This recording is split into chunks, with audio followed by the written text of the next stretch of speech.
it's a more fun, more sexier, more sellable what if story than, you know who this movie was written for? Groove Be Chill. And Groove Be Chillin' is like, who? You know what I'm saying?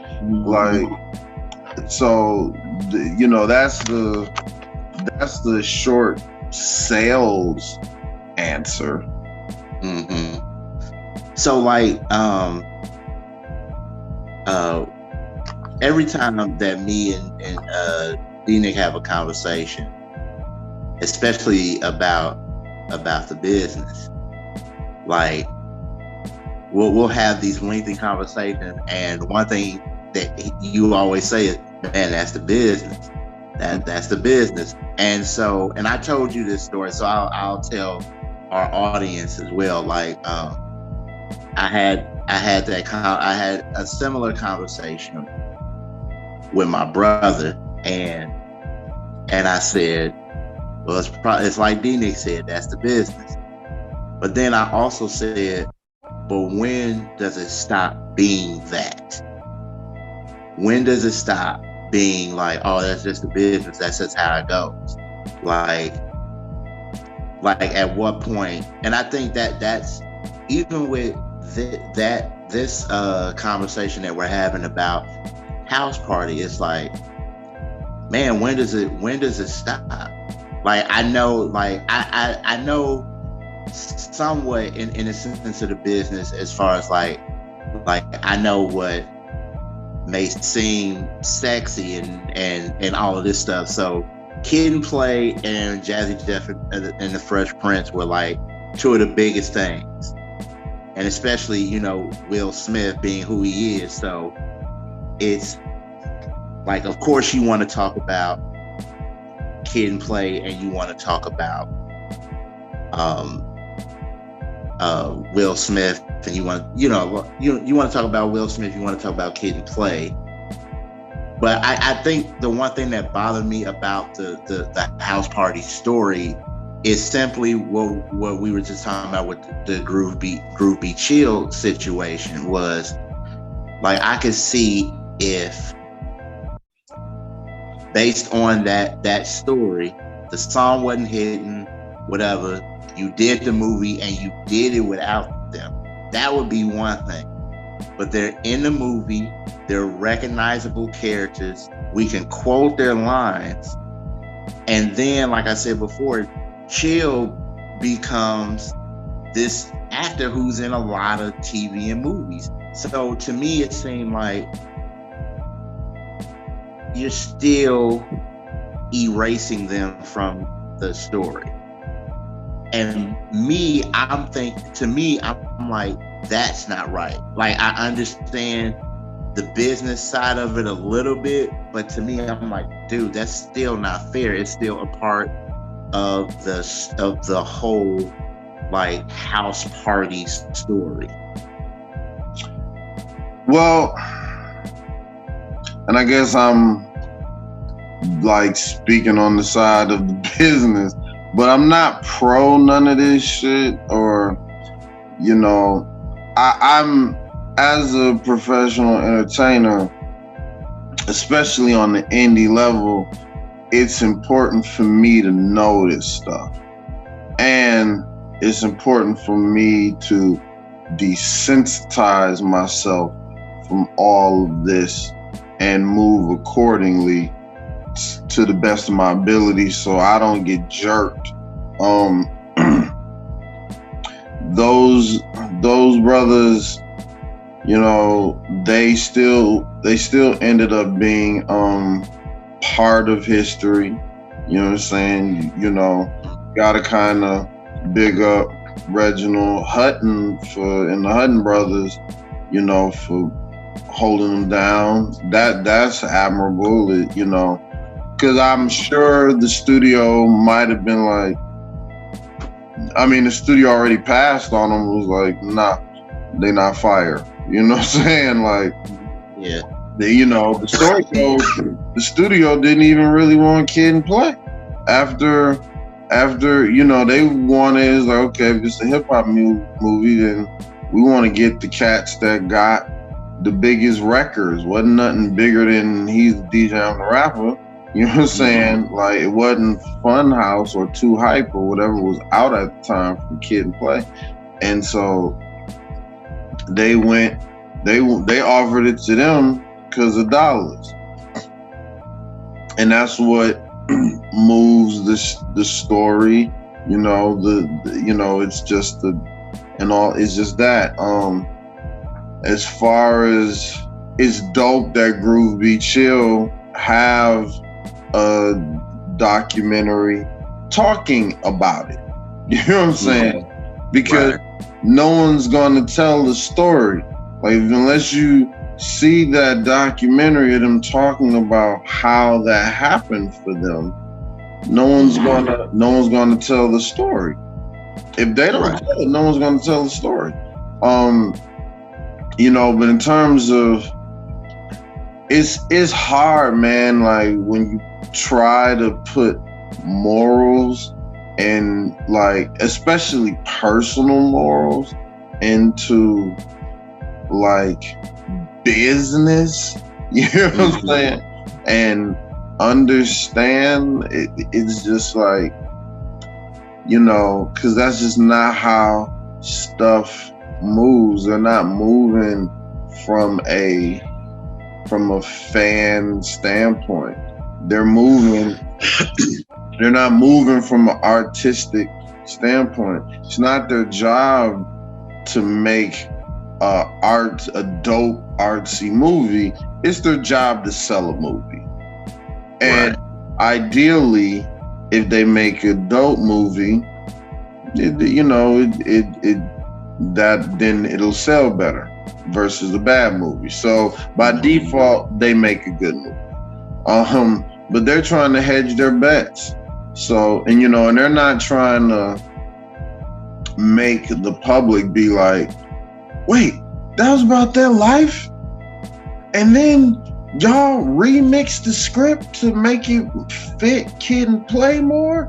And then y'all just made them side characters? I mean, y'all bogus. Because if you tell the story, it sounds bogus. And depending on how you tell it and who you tell it to, it sounds like Groove, B, and Chill should get a little bit more money. You know what I'm saying? It's not lost on me that the real DJ Bilal doesn't have any lines. You know what I'm saying? Right. That's intentional. Like, y'all could have gave him the role of Clinton X. You know what I'm saying? Right. Like, y'all could have gave him the role of, like, the dudes looking at the toilet, you know what I'm saying? Like, when someone dropped the load. But you didn't. You gave that nigga looked like he shit's bricks. Like, you could have gave him that line. But you gave it to,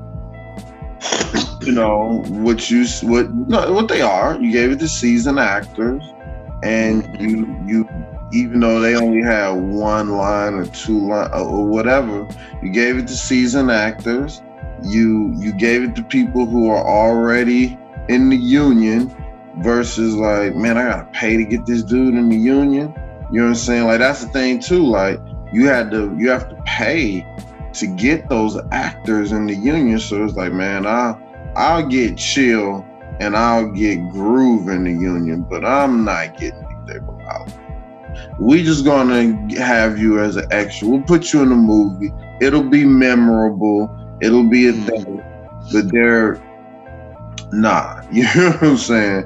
And I do want to before you finish, I do want to iterate.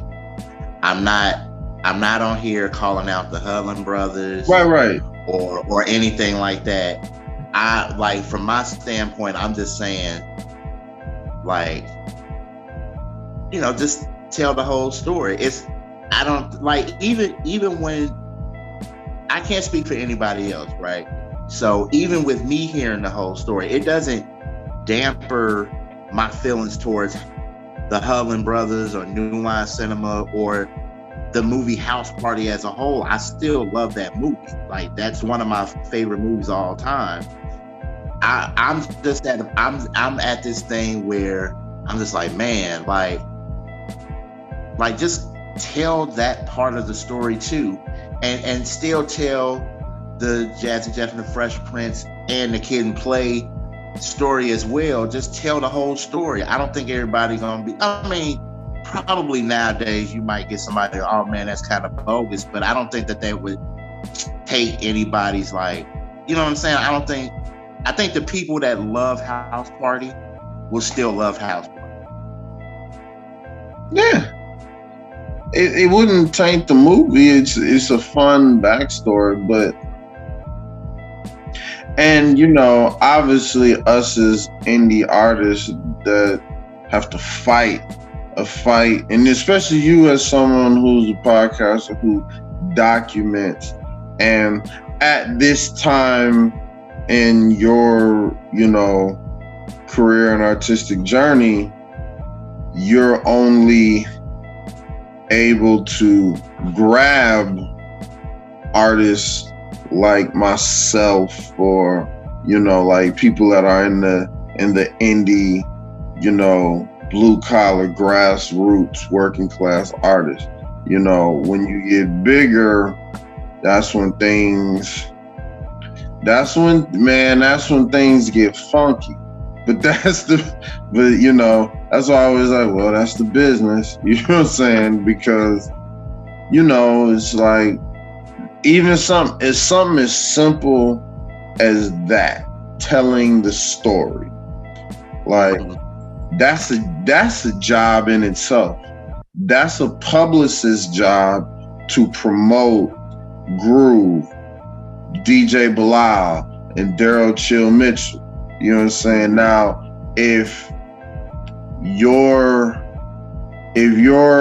Kid and Play on the press run, you know, I give some secrets about this. I'm not talking about indie guys, but I'm talking about people who are establishing of an upper echelon. Right. If you're on a press run, for whatever you're on press for, you're not going to shout out anybody or big anybody up unless it is designed to help you. Reciprocal. So when you hear a legacy act, right? A legacy music act, and they're like, yo, who today do you listen to? You hear the same names. You hear some people like, oh, Kendrick, J. Cole, Griselda. If they're a little avant-garde, I'm talking about hip-hop artists particularly, if they're a little bit more avant-garde and into different stuff, they may mention Drake. You know what I'm saying? Right. But you're gonna hear like, who do you like today? They're gonna ask the legacy act. And if you run through the list, they're gonna say Drake, J. Cole, and if they're really into lyrics, they might mention Griselda. And if they're a little, you know, more open to different poppy type shit, they'll throw Drake's name out there. You know what I'm saying? Or if they just trying to get out of a box, they'll throw Drake's name out there. Right. And if they have an artist that they're mentoring or working with, they'll say that artist. Mm-hmm. So what they're doing is, because they might not know those people. They might not know Kendrick, they might not know Drake, they might not know J. Cole or, you know, Griselda. That's a shot in the dark to let them know, like, oh, such and such legacy act really rocks with my stuff. Now I'm gonna throw them an olive branch. Right. And, you know, if they have an artist that they're working with what they just did was they put their artists in the same conversation with these top tier hip hop pop stars. You know what I'm saying? That's strategic. That's business. That's publishing. They're not shouting out the phenomenal MC that they ran into that was like that they just was combing through Spotify. I was like, yo, man, who did this? This is wrong. And it's like, oh, that's such and such. Okay. Not shouting them out, but he's dope. You know what I'm saying? You know what? I'm glad that you brought that up because me and you have had several conversations about this, and I just want people to know how cool this is, and I'm glad that I have this platform. And we kind of talked about it in the interview that I did with you on the podcast. The Microphone Misfits, your group, the Microphone Misfits, you guys went to China. It was 2018. Yep, 2018. So you guys went to China and did shows in China in 2018. Mm-hmm. And for people that don't know, like, hip hop was banned in China. Still at is the time, and still is banned. U.S. hip hop is still banned in China. Right. So U.S. hip hop is still banned in China. And in 2018, the Microphone Misfits went to China and did some shows in China. And to me, I felt like, and you know how my sentiments on it, but I'm gonna let everybody else know. I thought that was some newsworthy shit, and yet nobody really covered it. Is that part business as well, or is that part business? Not to mention this big thing that happened because to me, I feel like you said, if it was Drake, Kendrick, Cole, or Griselda, or anybody else that did that exact same thing, it would be covered nonstop. And the fact it was an indie group, it just seemed like it just flew under the radar. Like, it gets mentioned, but it's like, you know, like actual, like, quote unquote, I guess, like, you know, hip hop news or whatever like that. Like, they didn't even mention it or talk about it or anything like that. And to me, I thought that shit sucked because that should have been talked about. Yeah. It did suck. As someone who lived it did suck. I don't get. But is that part of the business? Yes. To where? Yes. Okay. It is part of the business. I'll explain why it's part of the business. Okay. You know, and it was a lesson for me to reaffirm what I know, but I kind of it bothered me for a minute, for a quick second, but it bothered me because I don't know, like it you know, I lost my way. Like I almost expected something that I should not have expected. And it didn't last. I didn't feel away for a long time. I'm not bitter. Like, it was but cool. I also think that that's normal too. Yeah, because to me that's a huge thing. Like, yeah. I mean, and I like I love Drake and everybody as artists, but it's like they didn't do that. So y'all did. And no, we made history, and you know, to be indie group that's like totally blue collar, you know, to make history.